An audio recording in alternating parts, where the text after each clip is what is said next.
What is a lap at Le Mans like at night? Here is the answer with Jonathan Palmer to tell you. And the driver's just leaving the pit road now in first gear, minding the vast numbers of pit crew and spectators generally in the pit lanes. Very congested here. He's got the green light. He can go out on the circuit now. Second gear up to about 80 or 90, 100 miles an hour in second. He joins the circuit proper now into third gear, coming around to the Dunlop chicane. It's a very tricky chicane, this. It's got this curving right-hand entry. He'll probably just chink over the left curve, chink over the right. He's warming up his tyres at this point, so it's not going too quickly. Keeping to the right now because of other traffic perhaps coming down on the left side until he gets properly underway. Into fifth gear, approaching the S's at perhaps 150 miles an hour.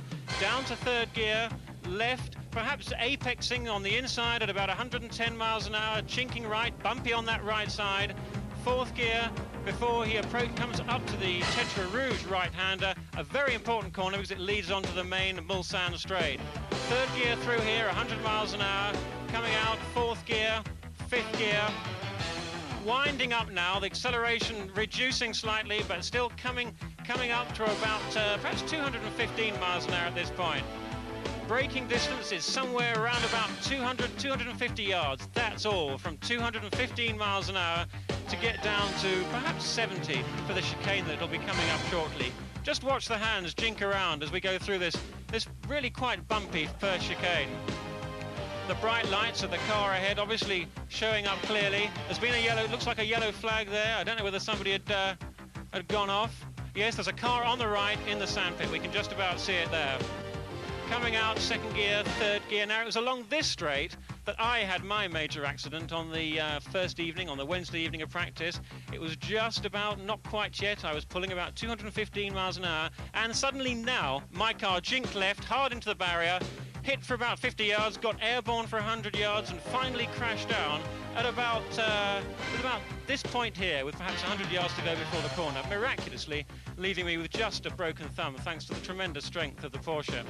Coming out now, here we are, back second gear. This is the second and last now of these two chicanes put into the Mulsanne straight to reduce that 7-kilometre length down to the regulation, FISA regulation, 2 kilometre in the interest of safety.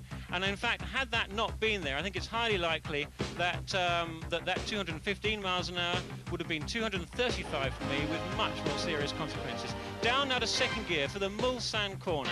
A very, very slow, perhaps just 60 miles an hour, sharp right corner. On the right, the pit signalling board. The pit signalling area, unlike any other racetrack in the world, at Le Mans, the pit signals are given out at this very slow point. It gives the drivers plenty of time to see them, and the lap times and any further information is radioed down from the pits themselves, so a different pit signalling area.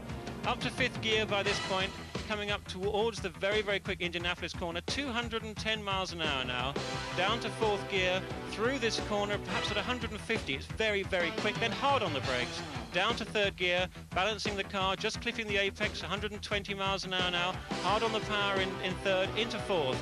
A touch on the brakes, going back down to second, very slow corner, perhaps just 70 or 80 on the apex, into third gear, little bit of wheel spin in second perhaps, up to fourth now, up to fifth, and we'll be pulling up something like maybe 200 on this approach into the Porsche bends. Very, very fast, a fantastic sequence of bends in fact coming up in this following section.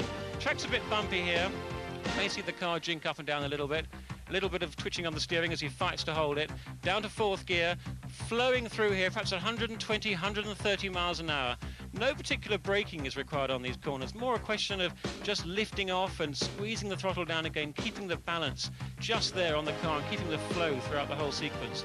Into White House, a tricky left-hand bend here. This one's got an adverse camber, easy to get a little bit out of shape before going up into fifth gear now through the flat-out chicane, coming up towards the first of the two chicanes before the start-finish line, down to third gear. Difficult to see this one. You can't see it, and we can't either.